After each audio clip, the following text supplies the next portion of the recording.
Bonsoir, Philippe Coulot. Donc, je suis président de la section du Trégor de l'Aude, donc qui réunit Guingamp, Paimpol, Lannion, de la Ligue des droits de l'homme.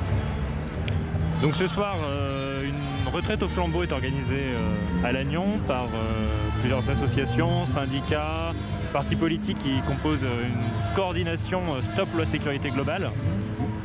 Qu'est-ce qui motive cette retraite au flambeau, cette manifestation?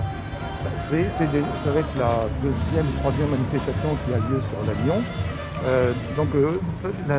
Ce qui motive, c'est un projet de loi qui s'appelle Loi Sécurité Globale, dont les articles, notamment l'article 23, sont très dangereux parce qu'il est fait mention qu'on ne pourrait pas, par exemple pour les journalistes, photographier des policiers qui commettraient des abus.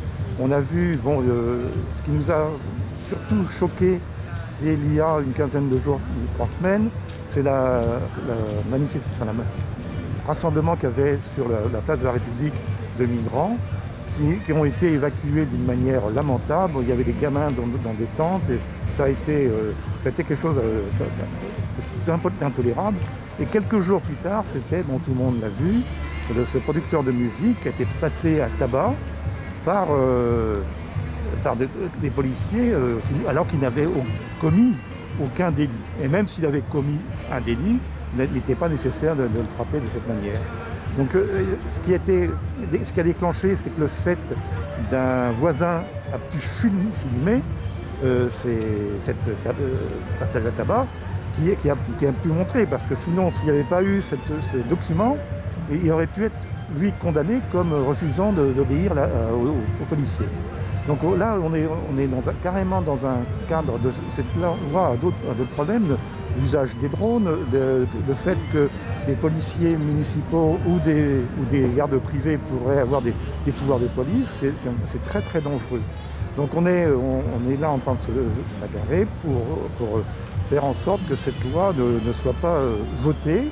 Elle a été votée en première lecture à l'Assemblée nationale. Elle va passer au Sénat. Et ce qu'on espère, c'est que le Sénat, moins chroniste que l'Assemblée nationale, il fera un mauvais sort. Donc ça, c'est très important.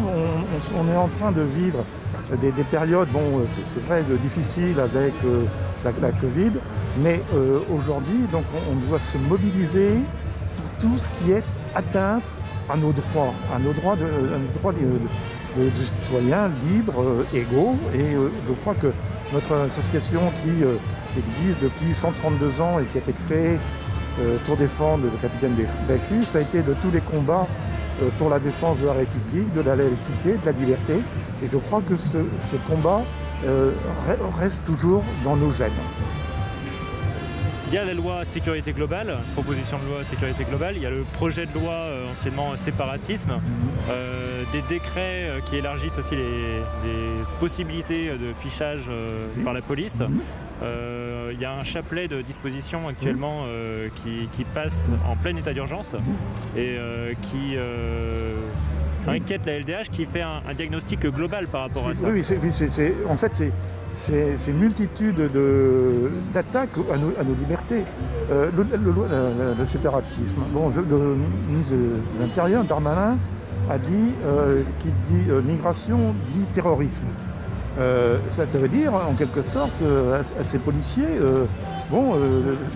si les migrants sont terroristes, on peut y aller, on peut taper dessus, voilà. Et je crois que ce qu'il faut faire attention, c'est la ségrégation de la population. Aujourd'hui, on a des segments de la population, des parties de la population qui sont dans l'inquiétude, parce que par rapport au travail, par au logement aussi. Mais ça c'est vrai, ça a été constaté qu'il y a des contrôles faciès, tout ça. Donc il faut qu'on mette fin à ces lois qui ne doivent pas être votées. Elles sont contraires à l'esprit républicain, l'esprit de la laïcité, l'esprit de liberté qu'on défend et qu'on défendra toujours. Merci beaucoup.